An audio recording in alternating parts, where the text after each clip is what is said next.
এটি হচ্ছে রোবোটিক প্যান্ডেল।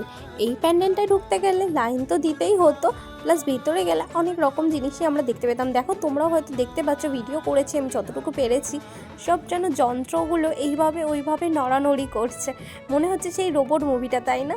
তারপরে আমরা বেরিয়ে গেলাম অন্য একটা প্যান্ডেল। এই প্যান্ডেলটা ছিল একদমই কাঁচ দিয়ে রিফ্লেক্ট হচ্ছে, দেখো লাইটগুলো পড়তে একদম চকমক করছে, মানে চোখটা যেন ধাঁধিয়ে যাচ্ছে। তো আমরা এন্ট্রান্সে ঢুকে আমরা সোজা প্যান্ডেলের ভিতর ঢুকে গেছিলাম।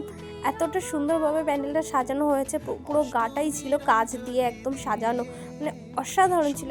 এত ভিতরের মধ্যে এত সুন্দর প্যান্ডেল ভাবাই যায় না। এই যে কাজগুলো দেখছো না, এগুলো পুরোটাই কাজ, দেখো একদম চিকমিক চিকমিক হচ্ছে না। আর মা দুর্গাকে এত সুন্দর ওনারা বানিয়েছেন, মানে আমার এতগুলো প্যান্ডেলের মধ্যে আজকের দিনে অন্তত এই প্যান্ডেলটা আমার কাছে বেস্ট লেগেছে। মানে অনেক দূর থেকে আসার পরে প্যান্ডেলটা দেখে আমি শান্তি হয়েছি। তারপর আমরা প্যান্ডেল দেখে একটু খাবার খেতে চলে গিয়েছিলাম, কারণ অনেক ঘোরার পরে খেতে তো পেয়েই গেছিলো। তাই পিৎজা, ফ্রেঞ্চ ফ্রাই যা পেয়েছি একদম খেয়ে নিয়েছি। নবমীর রাত বলে কথা, তাই না খেলে হয়। আজকের ভিডিওটা এই পর্যন্ত কেমন লাগলো জানিও। এখনো জন্য তাহলে টাটা।